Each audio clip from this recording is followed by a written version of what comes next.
Bonjour à tous. Alors, on va revenir sur la correction de l'exercice sur la combustion de l'éthanol. Alors, dans la correction qui est là, je vous ai mis l'énoncé et puis en italique les questions et puis les réponses en dessous directement des questions. Donc, l'énoncé, on imbibe un morceau de tissu avec de l'éthanol de formule C2H6O. Après avoir enflammé le tissu dans un flacon, on constate qu'il y a de la vapeur d'eau sur les parois du flacon et de l'eau de chaud que l'on insère dans le flacon, et l'eau de chaud que l'on insère dans le flacon se trouble. Le tissu est simplement un support, c'est comme si c'était un récipient en fait. Pour réaliser la réaction, il n'y participe pas. Alors, toutes les espèces chimiques présentes dans l'air participent-elles à la combustion? Donc là, ça fait des rappels assez anciens sur ce qu'on a vu en début d'année sur la composition de l'air. Deuxième chose qu'il faut savoir, c'est que quand on a une combustion, on a un carburant et un comburant, et le comburant, généralement qu'on a lors d'une combustion, c'est le dioxygène. On sait que dans l'air, il y a du dioxygène, donc celui-ci intervient dans la combustion de l'éthanol. C'est mieux. Maintenant, dans l'air, le dioxygène n'est pas le seul constituant. Il y a plein d'autres constituants, mais les deux majoritaires sont le dioxygène avec environ 20% et puis environ 80% de diazote. Alors on est plus à 78-22, mais ça, on peut retenir le 80-20, c'est déjà bien. Et le diazote, lui, n'intervient pas dans la combustion. Donc ça, c'était la première question. Deuxième question, décrire le système à l'état initial et à l'état final. Alors là, en gros, ce qu'on veut, c'est que vous nous donniez les réactifs et les produits de la réaction. Donc ça, il faut arriver à traduire du texte quels sont les réactifs et les produits. Donc dans les réactifs, c'est ce qu'on va mettre en commun au début. Donc on a mis de l'éthanol sur le tissu et on dit qu'on va l'enflammer, qu'on va en faire la combustion. Du coup, on sait que le comburant, ça va être le dioxygène. Donc on a deux réactifs, le dioxygène et l'éthanol, C2H6O. Maintenant, ils réagissent ensemble. On a vu la dernière fois que dans une transformation chimique, les espèces chimiques se transformaient pour en former d'autres. Les atomes des réactifs s'associaient différemment pour former d'autres espèces. Et ces nouvelles espèces sont appelées des produits. Les produits, quels sont-ils? On a ici de la vapeur d'eau, donc de l'eau tout simplement, sur le flacon, qui est sur les parois du flacon, qui apparaissent. Et on a l'eau de chaud qui se trouve dans le flacon. Ce qui veut dire que, je vous rappelle, l'eau de chaud, ça permet de mettre en évidence le dioxyde de carbone. Donc nous avons deux produits, la vapeur d'eau, tout simplement H2O, et le dioxyde de carbone qui trouble l'eau de chaud, CO2. Ça, on avait vu aussi que l'eau de chaud se troublait avec le dioxyde de carbone dans l'activité précédente. Ce qu'on veut dans la question 3, c'est en déduire l'équation de la réaction qui a lieu. Donc c'est comme la dernière fois, on va d'abord écrire la réaction simple et ensuite on va voir si cette réaction est ajustée. Donc on reprend, on va mettre les réactifs à gauche. Les réactifs, nous avons le dioxygène et l'éthanol qui sont là. Donc j'ai mis l'éthanol ici et le dioxygène. Et je sais que je vais former les produits qui sont là. On a l'eau et le dioxyde de carbone. On retrouve le dioxyde de carbone et l'eau. Je fais le bilan du nombre d'atomes dans les réactifs et dans les produits. Donc le carbone, j'en ai 2. Pardon, j'ai du mal.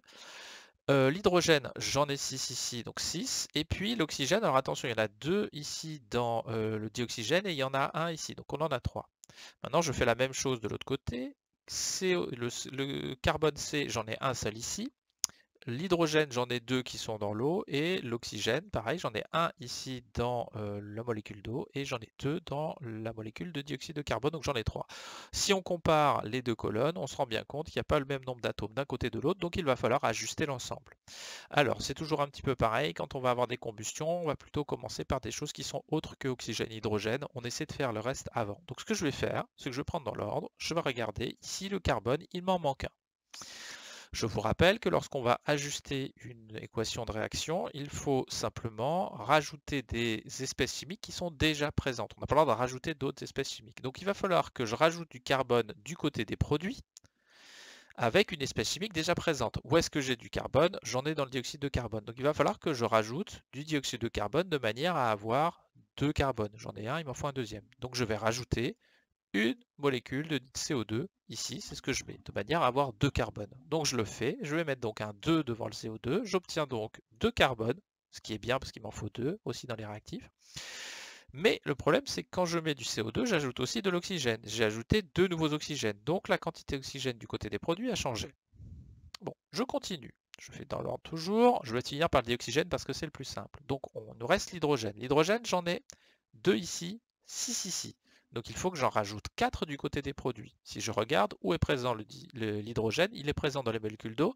Et à chaque fois que je rajoute une molécule d'eau, je rajoute 2 hydrogènes. Il me manque 4 hydrogènes. Il faut donc que je rajoute 2 molécules d'eau. Ce qui va me faire au total 6 hydrogènes. Donc pour rajouter 2 molécules d'eau, si j'en ai déjà une, eh ben, il faut au final que j'en ai 3. J'ai donc 3 molécules d'eau, ce qui modifie ici ma quantité d'hydrogène, j'en ai 6. Comme ce que j'attends du côté des réactifs, c'est très bien. Par contre, attention, maintenant, comme j'ai rajouté 2 molécules d'eau, j'ai aussi rajouté 2 oxygènes. Donc je vais avoir 7 oxygènes ici. Bon, maintenant, du côté des produits, on est bon parce que c'est là où on a le bon nombre de carbone, le bon nombre d'hydrogène, mais on a ici en excès de l'oxygène. Donc maintenant, je vais passer du côté des réactifs, il va falloir que j'ajoute de l'oxygène. Alors, je vais être attentif sur ce qui se passe dans les réactifs. De l'oxygène dans les réactifs, j'en ai dans l'éthanol ici, et j'en ai dans le dioxygène qui est là. Si je regarde, j'en ai 3 ici, 7 là-bas, il m'en manque 4. Donc on va jouer sur le dioxygène, tout simplement, pour ajouter 4 oxygènes. Pour ajouter 4 oxygènes, il faut que je rajoute 2 molécules de dioxygène qui sont là. Je vais juste mettre ça en indice. Si je fais ça, je rajoute 4 oxygènes ici. 3 plus 4, j'arrive à 7. C'est ce que j'ai fait ici. J'ai mis mon 3 devant O2 de manière à avoir 2 dioxygènes de plus et j'obtiens 7 oxygènes. Si je regarde et si je fais le bilan, j'ai 2 carbones des deux côtés, 2 hydrogènes des deux côtés, 2 oxygènes des deux côtés. On est parfaitement ajusté au niveau de l'équation. En plus, contrairement à l'activité de l'autre jour, on n'a que des chiffres entiers, donc on n'a rien à faire sur cette équation. Cette équation est ajustée. Il y a une petite erreur ici. Pas du tout. Il faut un 2 ici et il faut le 3 là. Pardon, excusez-moi. J'avais oublié de les mettre. Donc, dernière question. Alors maintenant, on fait des petites questions qui font aussi rappel des choses qu'on a vues un petit moment avec la masse volumique. Alors, s'il y avait des choses un petit peu compliquées, bon, on peut faire des questions un petit peu compliquées. Alors, il y a quand même des choses que vous pouviez dire dans cette question, même si vous n'avez pas réussi à faire tous les calculs. Donc, on sait que les réactifs ont une masse de 100 grammes à l'instant initial. Et on sait qu'on a formé 38 millilitres d'eau.